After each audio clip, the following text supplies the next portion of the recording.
Start. In view of the above observation made, it is amply clear that even though the accused had tortured and harassed the deceased, because of which she was constantly running away from her matrimonial home, and has also filed a number of complaints against the accused, the same cannot be said to be the reason for her death in the light of the facts and circumstances of the present case, and the dying declaration made by her stop. The learned counsel for the appellants has placed reliance upon the decision of this court, reported in the case of Ramesh Kumar versus State of Chhattisgarh, with 2014, Volume 9, SCC 491, wherein it is held that Sections 49A and 306 IPC are independent and constitute different offences. Stop. Merely because an accused has been held liable to be punished under Section 498A IPC, it does not follow that on the same evidence he must also and necessarily be held guilty of having abetted the commission of suicide by the woman concerned under Section 306 IPC. Stop. Therefore, the conviction and sentence for offence punishable under Section 306, read with Section 114 of the IPC of the present appellants, is contrary to the legal evidence on record, particularly the dying declaration of the deceased and the conduct of the accused who took the deceased to the hospital. Stop.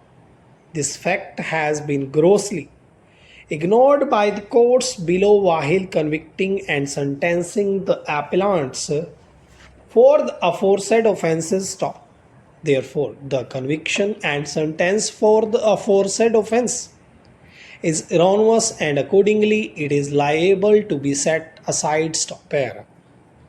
After evaluation of evidence on record and concurrent finding of fact recorded by the trial court and the appellate court, the appellants were convicted for the offences punishable under Section 498A and 306, read with Section 114 of the IPC. Stop. The accused were acquitted for the offences punishable under Section 304B, read with Section 114 of IPC and Section 4 of the Dohri Prohibition Act 1961, as they did not find any evidence on record to bring home the guilt of appellants for the offences punishable under Section 306, as there is no cogent evidence in this regard.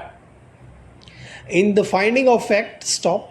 Therefore, the conviction and sentence for the offence punishable under Section 498A of IPC with regard to cruelty is held to be proved by the courts below. Stop. The same is accepted by us, and they are required to be convicted and sentenced for the offences punishable under Section 498A and 306 IPC. Stop. The conviction and sentence passed by the High Court for the offence punishable under Section 306, read with Section 114 of IPC, is liable to the set aside, and accordingly we set aside the same. Stop.